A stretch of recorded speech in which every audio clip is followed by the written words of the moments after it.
So this is the first quote, and this is from Harry Potter and the Deathly Hallows, where uh, Dumbledore says, "Words are, in my not so humble opinion, our most inexhaustible source of magic, capable of both inflicting injury and remedying it." And so this is really reminiscent of Proverbs chapter 12, verse 18, isn't the words of the reckless pierce like swords, but the tongue of the wise bring healing. See a lot of biblical references in the Harry Potter series. This is another one from Harry Potter and the Sorcerer's Stone. It does not do to dwell in dreams and for kids to live. So, that's a good reminder that our journey that we're meant to be on is lived, right? It's not just an idea, it's not just a dream. We have to step out and do.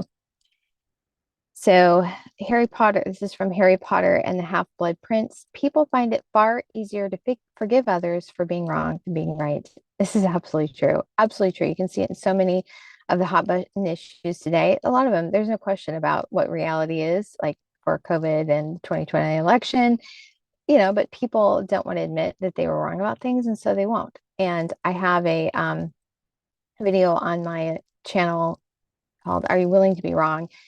And it's just basically off of an excerpt of uh, Resurrecting Jesus by Dale Allison.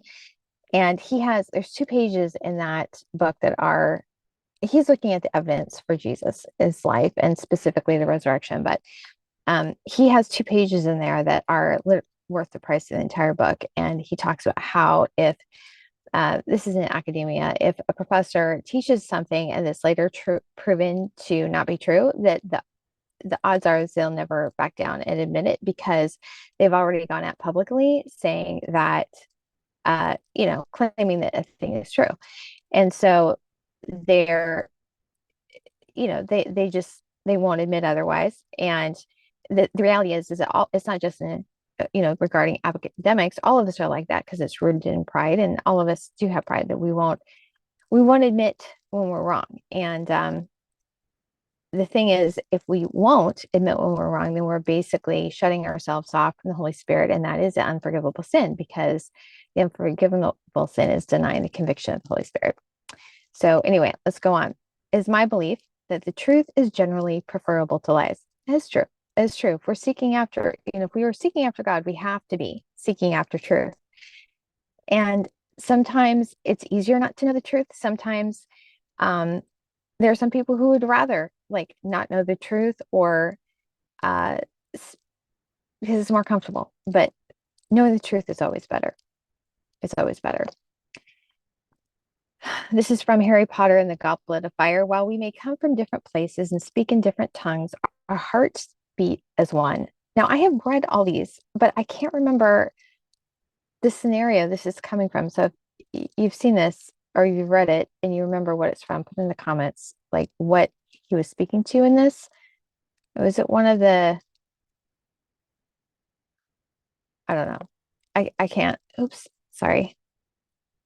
Okay. Yeah, I can't remember the specific situation that that's from. Okay. Numbing the pain for a while will make it worse when you finally feel it. This is true. This is from Harry Potter and the Goblet of Fire. And actually, I'm not going to get into this because this stream has already been long enough. But I was just literally over the past couple days, what I've been like, actually, I've been watching YouTube videos about is how our body stores.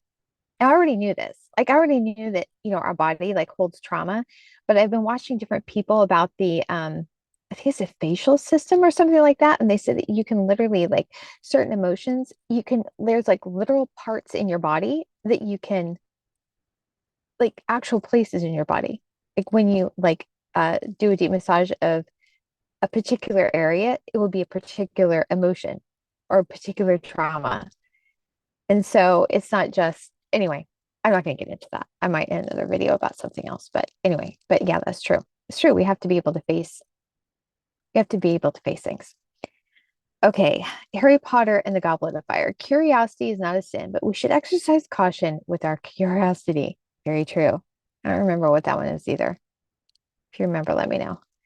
Okay, this is also in Harry Potter and the Goblet of Fires. I sometimes find, and I am sure you know the feeling, that I simply have too many thoughts and memories crammed into my mind. Oh, I feel like that sometimes too.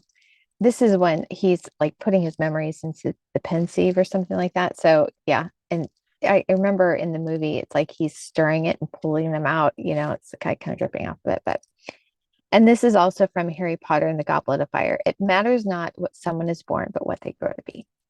That is very, very true. And where are we at on this? I didn't number these. This is in Harry Potter and the Sorcerer's Stone. The truth, it is a beautiful and terrible thing. The truth, it is a beautiful and terrible thing, and should therefore be treated with caution. Also true.